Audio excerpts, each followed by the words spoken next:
আসসালামু আলাইকুম viewers. আপনারা তো সবাই জানেন যে আমি একজন হিউম্যান রাইটস অ্যাক্টিভিস্ট এবং ওয়ার্ল্ড আমি অলরেডি ইউনাইটেড নেশনসে, কলম্বিয়া ইউনিভার্সিটিতে, হার্ভার্ড ইউনিভার্সিটিতে অলরেডি আমি স্পিচ দিয়েছিলাম about child abuse, gender discrimination and domestic violence. এবং ওয়ার্ল্ডের যেখানেই poor children বা deprived people থাকুক না কেন, I try to raise my voice and I really care about them. For example, যেখানে ওয়ার্ল্ডের যেখানে রেফিউজি পিপল থাকুক না কেন, for example in Sudan, Palestine, Congo, Kashmir, যেখানে এরকম রিফিউজি পিপল থাকুক না কেন, I try to aware to the people about how their human rights are being violated. And today, আমার সাথে we will talk about Rohingya refugee people and how their human rights are being violated. Dear viewers, যখনই আমরা রোহিঙ্গা নামটা শুনি তখনই most of the time back in the mind আমাদের মনে হয় যে probably some deprived people or some poor children, maybe say barefooted, তার কোনো access to education বা food নাই বা access to health care নাই, something like that. এবং sometimes আমার even মনে হয় যে some middle-aged woman who has a lot of children কিন্তু তার husband নাই. So most of the time deprived people and underprivileged people back in the mind আমাদের মনে হয় when we hear the word Rohingya. কিন্তু রোহিঙ্গা মানেই কিন্তু এটা না। আমাদের ভাষায় অনেক ইসলামিক ইংলিশ ল্যাঙ্গুয়েজে অনেক ইসলামিক বই আছে এবং সেগুলো আমরা মালয়েশিয়া থেকে এবং সৌদি আরব থেকে কিনেছি এবং সেই পাবলিশারটা কিন্তু আসলে ছিল একজন Rohingya. So dear viewers, as you just heard that Rohingya doesn't always mean poor people and underprivileged people and unsuccessful people. এই পাবলিশারটা কিন্তু সাকসেসফুল হয়েছিল, but he was also Rohingya. So আজকে আমরা most of the time international channel for example in Al Jazeera or in BBC, CNN যখনই রোহিঙ্গাদেরকে interview করা হয় তখনই underprivileged and deprived রোহিঙ্গাকে ইন্টারভিউ করা হয়, but today আমরা কথা বলবো with a successful Rohingya person and his name is Mr. Abdul Shukur. He is currently studying in the Yildirim Beyazit University in Turkey এবং তার থিসিসের বিষয় হচ্ছে Human Rights Violation and Failure of the Democratic Transition in Myanmar. Assalamu alaikum, Mr. Abdul Shukur. How are you? I am fine, alhamdulillah. Thank you so much for being here. I am really proud of you. In the young age, you raised the voice for Rohingya to the UN conference recently. May Almighty Allah better reward you here and resurrection. Assalamu alaikum wa rahmatullahi wa barakatuh. আজ করে আনার রোহিঙ্গা যে দুম্বাই বনান দেশের বাইরে বুতরা আছে ওনারা বেকলে মোর একখান হচ্ছে হতা হচ্ছে সমুদ্র আনার বন জীবন নাম ফাতিয়া এবা আমেরিকা মাদে নিউ ইয়র্ক মাদে থাকে বেশি অল্প বয়সের মধ্যে বেশি 16 বছর মধ্যে 8 বছর তারা এবে এটা কমার্কের মসকল করে এবে ফার্স্ট টাইম 16 বুতরে আনারাল্লাহ বলি রোহিঙ্গাল্লাহ বলি ইউএন কনফারেন্স মাদে এবার আবাস তুললে দে এরকম আয়া হওয়া আর তো ফতে জন তো এন্ডিলা পয়েন্ট ধরে নিলা বাননসা ইয়ান্দা বেশি বেশি ইম্পর্টেন্ট থ্যাংক ইউ ফাতিয়া just I introduce in our language to our people. Dear viewers, before we even start the questions, I would like to tell you that I will question him in English and he will also answer in English because he's most comfortable with that. Yeah, thank you. Yeah. Okay. My first question is, we know that persecution of Muslims in Myanmar is not something new. We know that Mr. Nu has served as Prime Minister of Myanmar in 3 tenures from 1948 to 1962, who was friendly towards Muslims. So since when Muslims started to face oppression and subjugation in Myanmar and why? Yeah, well, thank you so much. So, yeah, this is very interesting. Okay, let me answer to your question. First, UNU, also some people call his name Thakin Nu, who was a former Prime Minister of Burma from 1948 to 1962. He is not a Muslim, but a Buddhist nationalist. He tried to make Buddhism as a state religion, but he fell on his way. I believe that nationalist and anti-Muslim idea was rooted among the 30 comrades of Burma. The 30 comrades titled themselves as Thakin Group. In 1942, Rohingya massacre was backed by Thakin Group of Arkan, As a result, more than 40,000 Rohingya were killed by the Rakhine Buddhist people and the member of Takin group. Yeah, thank you so much. So okay, dear viewers, তিনি বলতে যাচ্ছেন যে 1942-তে থাকিন গ্রুপের member এবং আরো কয়েকজন 40,000 রোহিঙ্গাকে কিল করেছে। Okay, my second question is, we know that in 1982, the government introduced regulations and denied citizenship to anyone who could not prove Burmese ancestry from before 1823. And this disqualified many Muslims in Myanmar, even though they had lived in Myanmar for several generations.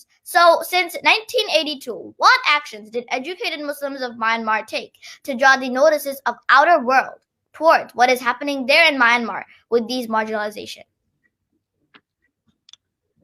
Well, when I read the article and the citizenship law of 1982, I noticed that the law was enacted to target especially Muslims of Burma, including Rohingya. Since then, I was very curious about that law, which was done under the leadership of U Niwi. According to 1982 citizenship law, Burmese government don't recognize us, the Rohingya, as one of the 135 national races of Burma and made much of the Rohingya population in Burma stateless in their historical homeland of Arakan. Even the Rohingya were mentioned in earlier record of history in Burma. For that reason, the infliction of the Rohingya condition of life designed to bring about serious bodily and mental harm and to destroy the whole Rohingya. As such, illegalization of the Rohingya in Myanmar is an indication of the intent of the state to both remove the Rohingya permanently from their homeland and to destroy the whole Rohingya as a group. Moreover, the declaration that they declare that Rohingya are Bengali, they came from Bangladesh, and many of the educated Muslims of Myanmar had been deported to foreign countries by accusing false allegations, as well as some of them put under the sentence. Thus, the Rohingya are everywhere around the world in this modern era. Okay, thank you. But my question was that since 1982, what actions did the educated Muslims of Myanmar take to draw the notices of outer world about what is happening there in Myanmar? Yeah, they don't like the educated people of the Rohingya people. For that reason, they are accusing several different types of illegal accusation and false accusation. For that reason, they want to deport it to other countries. They don't and other people, the educated people, they put under the sentence in the jail, and most of them killed. This one is their plan. They don't like our educated person.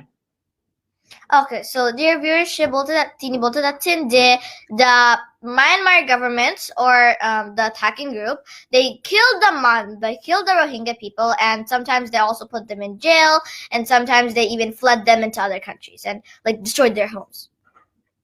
Yeah, okay. Exactly. Okay. So we know that the United Nations have reported that the Rohingyas are one of the most persecuted groups in the world. In many operations, Myanmar security forces have driven the Rohingya off their land, burned down their mosques, and committed widespread looting and arson of Rohingya Muslims. So what is your personal experience regarding this that you have witnessed? Yeah. As I have earlier mentioned that the Rohingya have been persecuted systematically, many of us, since many decades. I'm one of the witnesses of violence against the persecuted Rohingya Muslim in Arakan state of Myanmar in 2012, 2016, and 2017. That I couldn't forget the tragedy of Myanmar's government, yet as I myself was a part of it. And I interviewed some of the Rohingya people in Saichi, Mondo, and Busidam regarding the violence, as well as I was interviewed by the producer Phil Rees of Al Jazeera for the film of The Hidden Genocide. Now the same team I am explaining you that the military did a horrible atrocity against the Rohingya, such as the girls were killed after raping, children were thrown to the fire, villages were burned down, including a school, madrasa, mosques, men were slaughtered and looting our properties. As a result, many women lost their husband and children, as well as many husbands lost their wife, children, and the other family member, as well as many children become orphan. Moreover, hundreds, thousands of people were run into their home during the military were starting arson. For example, in our village, the whole family died to arson because they didn't aware of military came to their home. When they start arson and shooting bullets, people were running one place to another place, crossing river, cliff, sea, and people were hiding into the jungle due to our people effort of the Myanmar's brutal military. In conclude, I have met some of the people and children who couldn't sleep at night for the feeling of traumatized. Even me, when I recall it, I do still nightmare and feeling psychological disorder because I saw many dead bodies, including infant and pregnant women, while I was crossing the forest and route and crossing the river. Okay, thank you for your answer.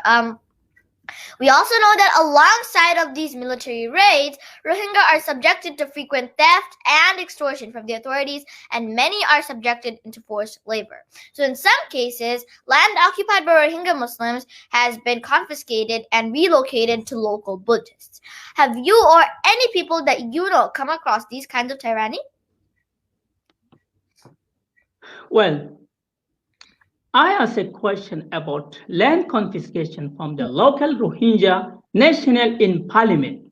They said that no land was confiscated from anyone and government was returning land to the local national Buddhist record, who are original owner of the land. The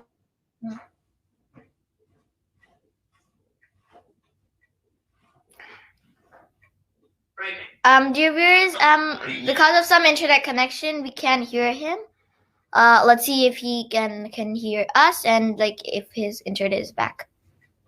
Mr. Abdushakur, can you hear us? Hello? Okay, so dear viewers, we're having some internet connection. Let's wait one more minute and see if he can hear us. Yeah, let's take him back. Hello? Oh, he left. Okay, dear viewers, maybe he'll rejoin. No, okay.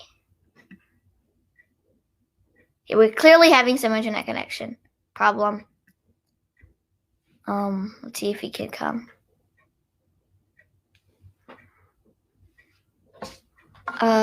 He's probably not coming back.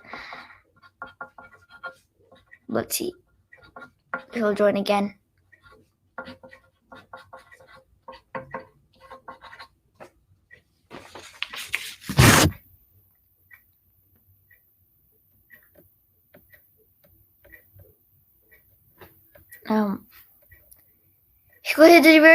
Okay, so dear viewers, he's probably not coming back. So if he comes back, then let's see if we can continue.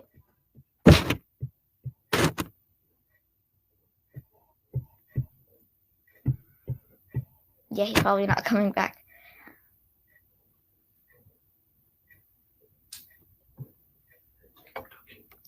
No, he's not coming back. Okay, I think he's trying to join. The internet connection in their Turkey might be a little like wonky, so he's probably not coming back, or he's trying to join at least.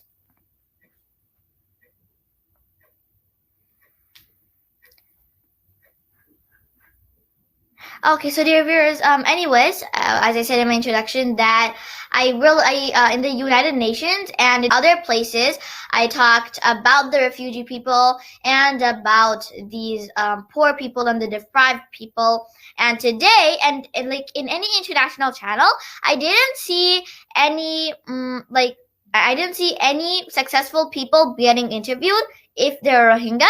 I only saw that deprived and underprivileged Rohingya people were interviewed. But today, I tried to interview him. Yeah, I think he came back. Yeah, Mr. Abdul Shakur, assalamu alaikum. Your internet connection was a little wonky. So, yeah. What happened? I don't know. Is there anything wrong? Maybe my net or what happened? Yeah. So, okay, I'll ask you the question again, and then you can answer maybe. Okay. We also know that alongside of these military raids, Rohingyas are subjected to frequent theft and extortion from the authorities, and many are subjected to forced labor. In some cases, land occupied by Rohingya Muslims has been confiscated and relocated to local Buddhists. Have you or any people that you know come across these kinds of tyranny? Well, I asked a question about the land confiscated from local Rohingya national in Parliament. They said that no land was confiscated from anyone, and government was returning the land to the local nationalist Buddhists, who are original owner of the land. The core reason, Home Minister, was all the land are belonging to national. It means that the Rohingya can't belong land in Arakan. The government used many of us forced labor without paying any wages, especially the border guard, police, BGP, and military to carry on their work such as weed, clean, wash, carry heavy load to far place. Our people had to get the station at 8 o'clock in the morning and until 6 o'clock in the evening. The police used sometimes mercilessly beat anyone who reports to work late, which is the symbol of genocide like lack of freedom, peace of mind, and comfort. In 2005, when I was in grade 10, at that time, while I was on my way going to the school, I bumped into the Myanmar brutal military by the roadside. They called me and said that carry this luggage and come with us. The luggage was too big for me to carry it, but I hadn't any option despite I have my own backpack on my shoulder.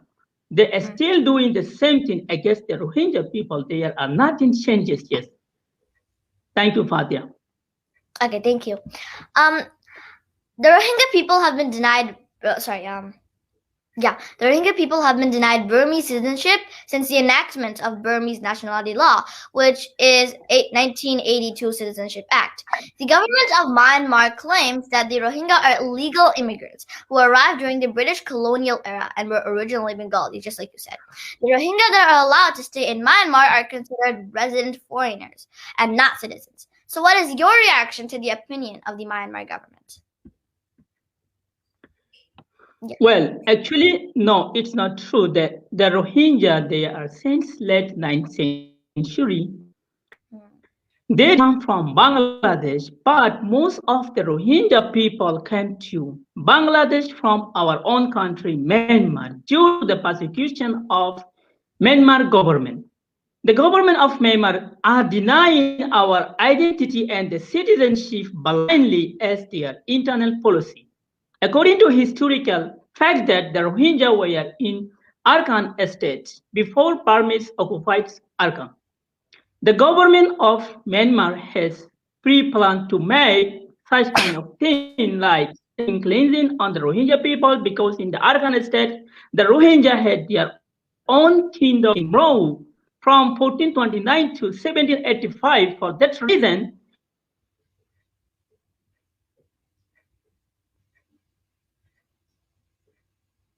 Mr. Abdul Shakur, I think that the internet connection is getting worse now. Yeah, he's loading. Okay.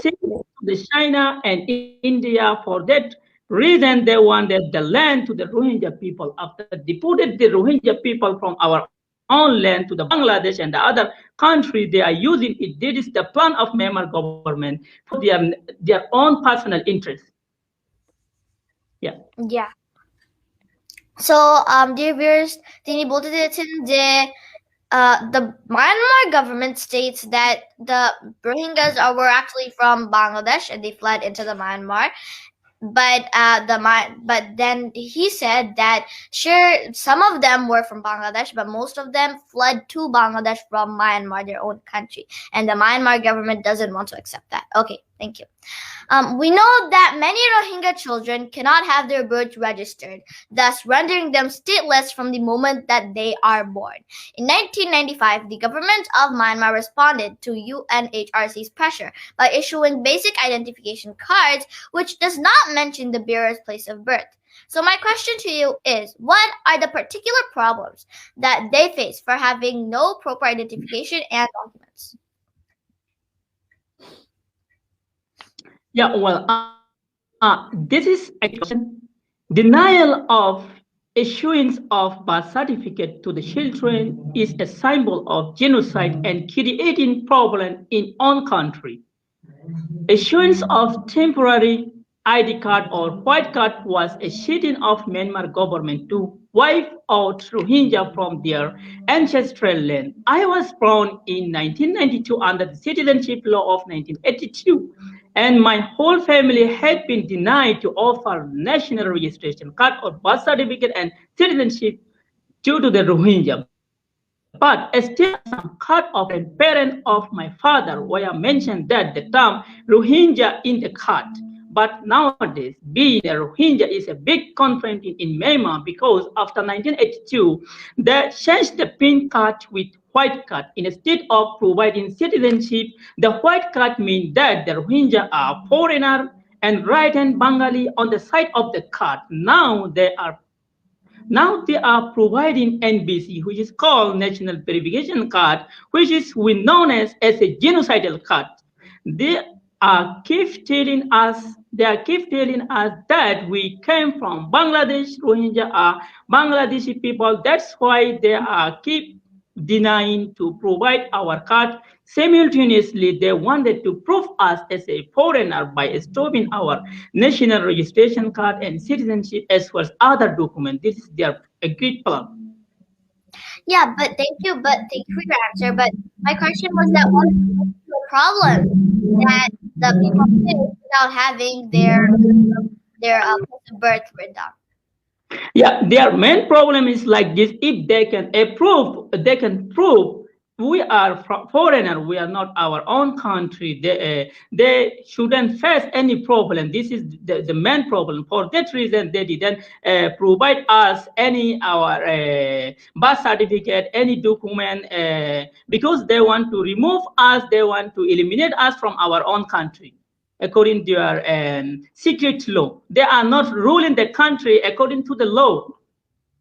Okay, so dear viewers, tini bolte diyetin the Myanmar government, they didn't write down the place of birth on the bearer's identification card because the Rohingya people go away from Myanmar. Okay. Myanmar was one of the 48 countries that voted for the adoption of the Universal Declaration of Human Rights by the United Nations General Assembly in 1948. Article 2 of which states that everyone is entitled to all the rights and freedoms set forth in this declaration, without a distinction of any kind, such as race, color, language, religion, and etc.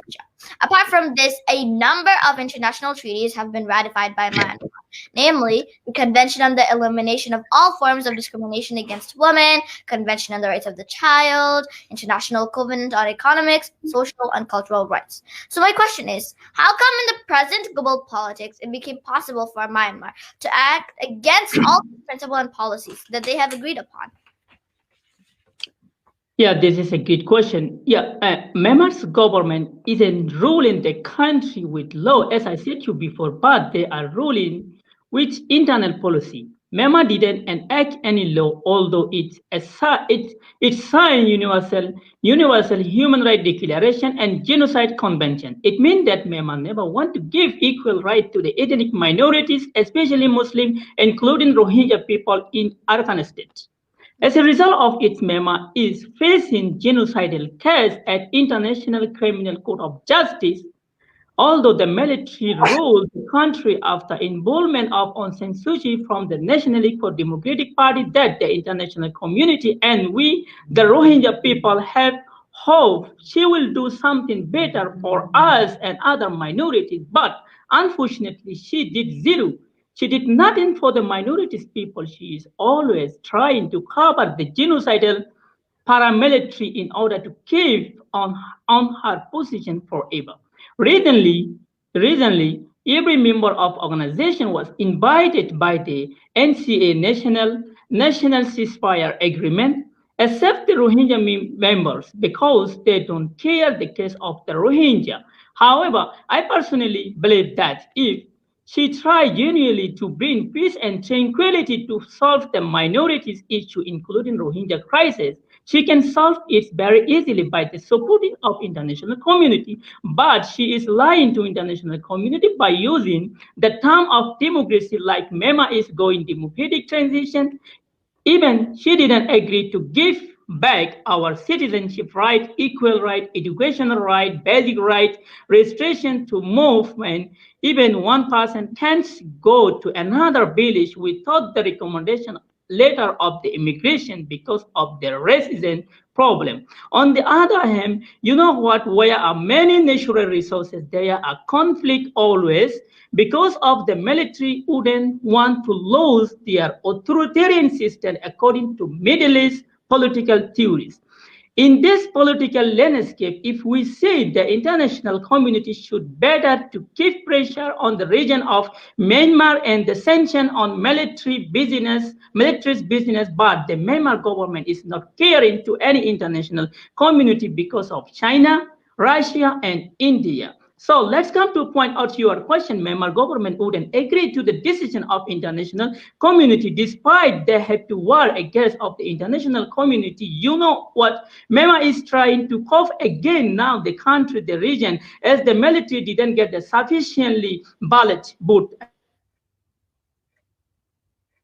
Mr. Abdushakur. Yeah, I believe the internet connection will be better in time.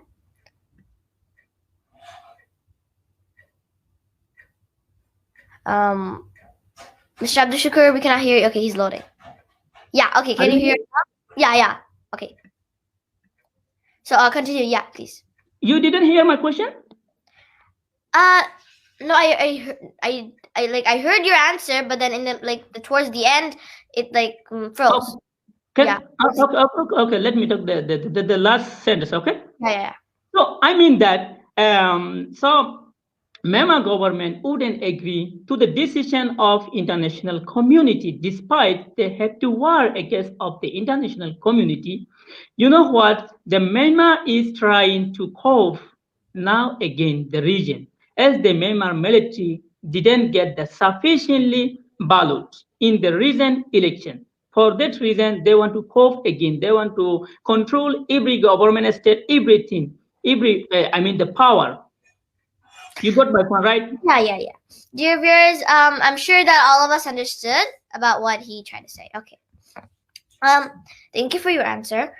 My next question is that why the Muslim leaders, organizations like OIC, Arab League, Muslim World League are silent? Why Imran Khan, Ayatollah Khamenei, Mahathir Mohamad are not raising this issue? Presently, you live in Turkey, so why do you think that Mr. Erdogan is not serious about this matter? Yeah, actually, OIC has its own agenda. Yes. Generally speaking, OIC countries are also not popular in respecting human rights.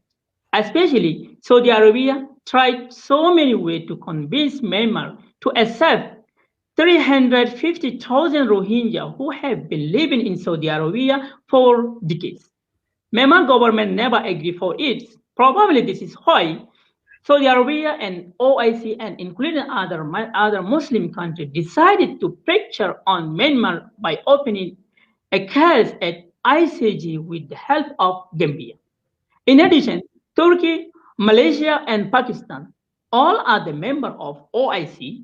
As well, Turkey and Bangladesh are profoundly trying to handle the Rohingya crisis. Moreover, the First Lady Emily Erdogan, who is the wife of the current president, first went to Myanmar in 2012 crisis.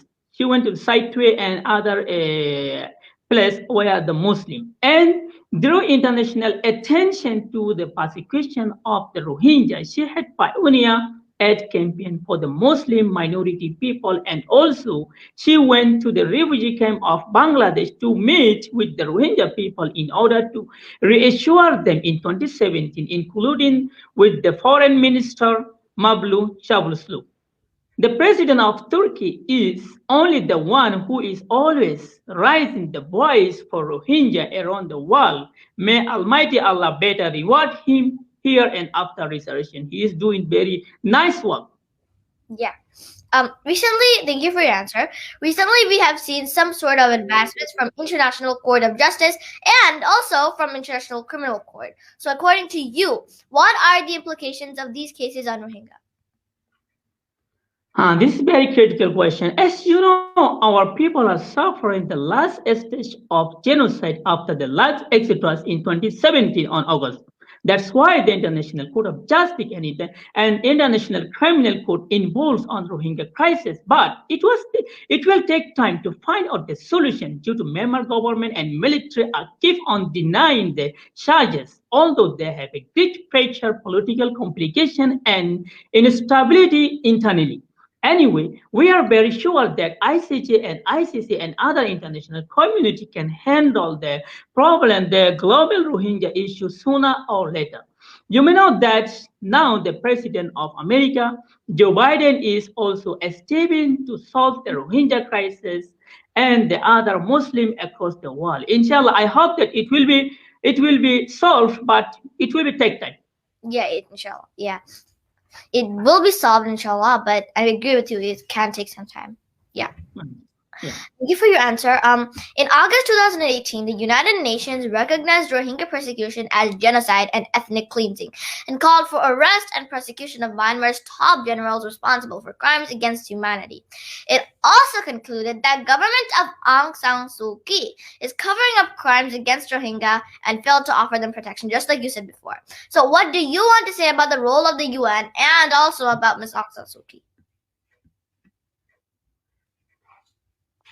Yeah. Yeah, are you hearing me, Fatia? Yeah, I can hear you. Oh, you just froze. Inshallah, that international internet connection will come back. Mr. Abdul Shukur, can you hear me? You're frozen. Hello? Yeah, probably he'll come back.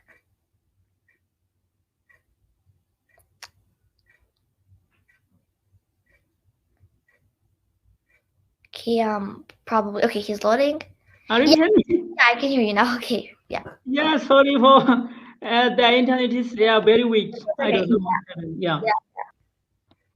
Go ahead. Yeah. Yeah.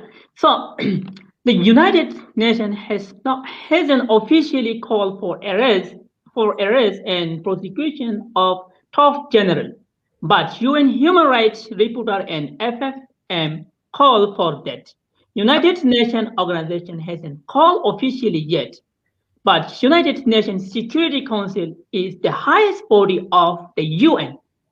But UN hasn't reached to clear and confirm resolution, but it's still informal.